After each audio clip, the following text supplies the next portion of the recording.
Cameroon, Bandung, Africa, Bandung, to the world, Bandung.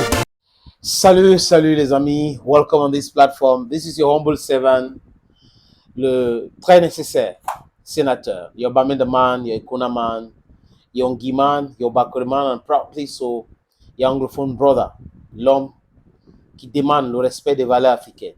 Oui, j'insiste sur cela. Les amis, à chaque fois, je le répète encore, qu'on analyse les sujets concernant l'actualité internationale, il faut analyser ça sur le prisme de l'Africaine que nous sommes. C'est à partir de là qu'on va comprendre les mensonges et les choses à corriger. Nous sommes à l'ère 2.0. La communication est libre. C'est difficile de contrôler la communication aujourd'hui. La seule chose qu'il peut faire, c'est de monnayer les uns et les autres pour venir distiller de la désinformation, de l'intox, à la place de l'information réelle. Et en tant qu'Africains, nous devrons analyser l'actualité telle que nous voyons, mais du point de vue de l'Africaine que nous sommes. Are we together? You're welcome again. Vous savez, l'autre jour, à la Rada, c'est le Parlement ukrainien. Volodymyr Zelensky, désolé, a prononcé un discours devant les députés illégaux et illégitimes, parce qu'on n'a pas renouvelé le mandat de ces députés. Ça est arrivé au thème depuis. Même le mandat de Volodymyr Zelensky est arrivé au thème. Vous savez pourquoi il dit cela? Parce que quand ça concerne l'Afrique, qui emploie l'insécurité créée de toutes pièces par les Occidentaux, ils viennent nous parler des élections comme une solution à nos problèmes. Mais voilà l'Ukraine, qui est un exemple de l'insécurité, qui a une guerre. On ne parle pas des élections. Ils vont venir nous parler des élections au Mali. Quelle élection? Pourquoi faire? Et vous allez retrouver des vendus qui se disent intellectuels, des soi-disant politiciens, alors que c'est les politicas, les amis, qui vont nous parler des droits de l'homme, de ceci, il faut les élections. Dans quelles conditions qu'il faut organiser les élections? Organiser des élections dans un pays divisé, où plus de la moitié ne peuvent pas voter, et vous allez appeler ça élection. Ibrahim Boubacar Keïta, à l'époque, là, est révolu, il est parti. Donc, c'est comme ça qu'ils ont toujours procédé. On sème le désordre, on fait voter des gens qu'on a déjà achetés, et ils continuent à piller le pays au profit des Occidentaux. Mais quand c'est l'Ukraine, oh oui, vraiment, circonstances atténuées, non, il faut les laisser vraiment, ils peuvent organiser les élections maintenant, il faut les comprendre. Donc, on peut comprendre l'Ukraine, on peut comprendre les amis des Occidentaux, mais on ne peut jamais comprendre l'Afrique. Ils ont pour seule politique l'appauvrissement de l'Afrique. Il faut que l'Afrique, c'est-à-dire que la rétrogradation de l'Afrique, c'est quelque chose qui est indéniable, qui est implanté dans leur ADN. We should say no to this nonsensical nonsense, friends. L'Ukraine, il prononce le discours. Il parle de quoi, Volodymyr Zelensky? Il parle de la Corée du Nord. Les amis, oui, vous avez bien entendu. Zelensky a parlé de la Corée du Nord, qui est en train d'envoyer les militaires, eux qui auraient déjà envoyé les militaires pour combattre les Ukrainiens en Ukraine. La Corée du Nord. Et là, certains disent que c'est le service secret de la Corée du Sud, le NIS, qui a eu ces informations-là avec des images satellitaires douteuses. On sait que l'infographie marche chez eux. Ça marche fort chez eux. Vous voyez un peu, les amis.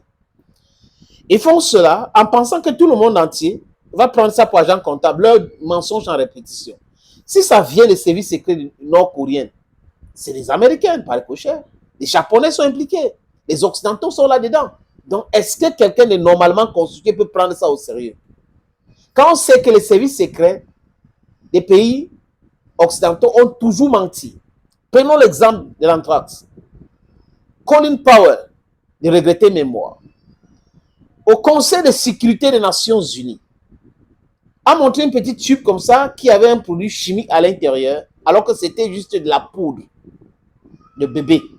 Pour dire que Saddam Hussein était en train de produire des armes de destruction massive et qu'il fallait faire la guerre à Saddam Hussein. Sur la base de mensonges, ils ont allé détruire l'Irak. Plus de 1 milliard de personnes sont mortes. Et ce sont les mêmes gens qui sont en train de distiller l'information selon laquelle la Corée du Nord est en train d'envoyer les troupes en Russie. Ils ont, les camouflés ont été cousus. On a changé leur identité. C'est terrible quand même. C'est terrible. On a vu sur quelle base ils ont bombardé la Libye. On a vu sur quelle base ils ont attaqué la Syrie de Bachar al-Assad. Et on savait que c'est à cause de pipeline. Et la Russie ne voulait pas qu'on continue pour entrer en Syrie avec cette pipeline-là. La Turquie était complice. Mais les Turcs ont compris que ce n'était pas la blague. Que ce n'était pas la blague. Les amis. Donc voilà la qualité des gens qui disent quelque chose, qui parlent dans un sujet est aussi très important. Quand on les écoute, il faut comprendre c'est qui parle. Il parle de quoi? Qu'est-ce qu'il dit? Qu'est-ce qu'il avait d'abord dit? Et qu'est-ce qu'il dit de nouveau maintenant? Tous ces éléments-là, les amis, devaient entrer en compte quand on analyse, quand on veut comprendre, quand on veut avaler les mensonges de ce genre-là. Il y a les pays de l'OTAN, tous les pays de l'OTAN, sauf l'Hongrie et la Slovaquie, envoient des armes et des mercenaires en Ukraine. Et pour les médias mensonges, c'est une bonne chose. C'est normal. L'Ukraine se défend de l'attaque de la Russie.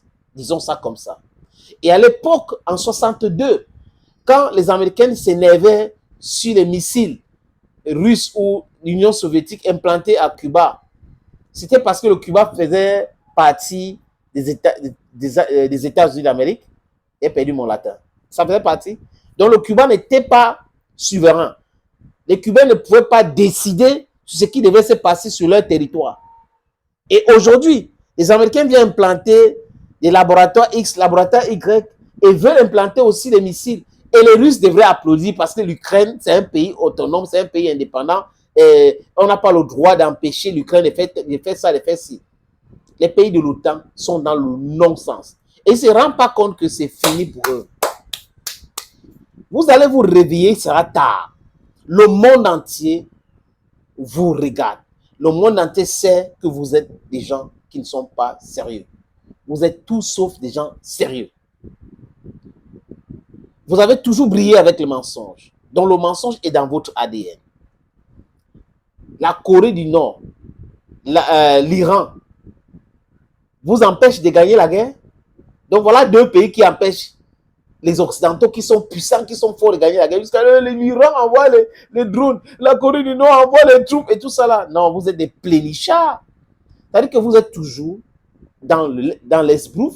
Vous êtes toujours dans l'esbrouf et dans le mensonge, vous êtes des roublards. En fait, c'est pas moi qui a créé ces mots. Les actions que les Occidentaux posent, ou du moins les élites occidentales posent, nous démontrent qu'ils sont dans la roubladise.